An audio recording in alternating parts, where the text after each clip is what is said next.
सरकारी कर्मचारियों को मिलेगा कैसा तोहफा? होली से पहले कितना फीसदी बढ़ेगा महंगाई भत्ता?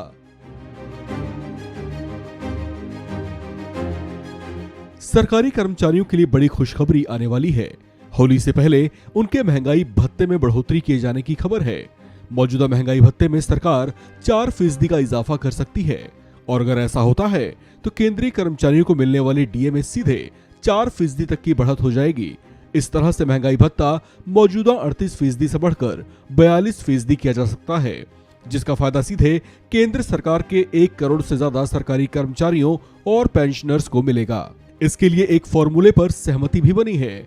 कर्मचारियों और पेंशन भोगियों के लिए महंगाई भत्ते की गणना हर महीने श्रम ब्यूरो की ओर से जारी सीपीआई IW यानी औद्योगिकी श्रमिकों के लिए उपभोक्ता मूल्य सूचकांक के आधार पर किया जाता है। ये श्रम ब्यूरो श्रम मंत्रालय का ही अंग है। महंगाई भत्ते में बढ़ोतरी के नियमों के तहत ये साल में 2 बार संशोधित की जाती है। डियरनेस अलाउंस और डियरनेस रिलीफ हर साल 1 जनवरी और 1 जुलाई से बढ़ोतरी करने का नियम चलता आ रहा है। अब कई वर्षों से ये भत्ते जारी होने में कुछ माह की देरी होने लगी है।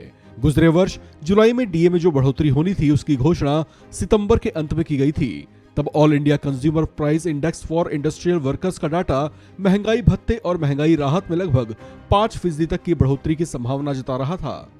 सितंबर में जब डीए की घोषणा हुई तो कोरोना काल के दौरान फ्रीज किए गए डियरनेस अलाउंस और डियरनेस रिलीफ का 18 माह का एरियर दिए जाने को लेकर केंद्र सरकार की ओर से कोई घोषणा नहीं हुई थी। हालांकि वह एरियर जारी करने को लेकर केंद्र कर्मियों ने सरकार पर भारी दबाव बनाया था। स्टाफ साइड की राष्ट्रीय परिषद के सचिव शिव गोपाल मिश्रा ने 18 अगस्त 2022 को कैबिनेट सेक्रेटरी एवं नेशनल काउंसिल JCM के चेयरमैन को पत्र लिखा था, जिसमें 1 जनवरी 2020 से 1 जुलाई 2020 और 1 जनवरी 2021 से प्रभावी महंगाई भत्ते और महंगाई राहत का एरियर जारी करने की मांग की गई थी। मिश्रा ने एरियर को जारी करने के लिए केंद्र सरकार को यह विकल्प भी दिया था कि वह इसके लिए कोई मैकेनिज्म तैयार करना चाहती है तो उनके लिए कर्मचारी सरकार का सहयोग करेंगे।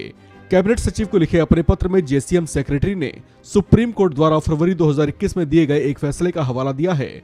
इस फैसले में सुप्रीम कोर्ट ने कहा था कि आर्थिक संकट के कारण कर्मचारियों के वेतन या पेंशन को अस्थायी रूप से रोका जा सकता है। इस स्थिति में सुधार होने पर इसे कर्मचारियों को वापस देना होगा। ये कर्मियों का वैध अधिकार है। इसका भुगतान कानून के मुताबिक होना चाहिए।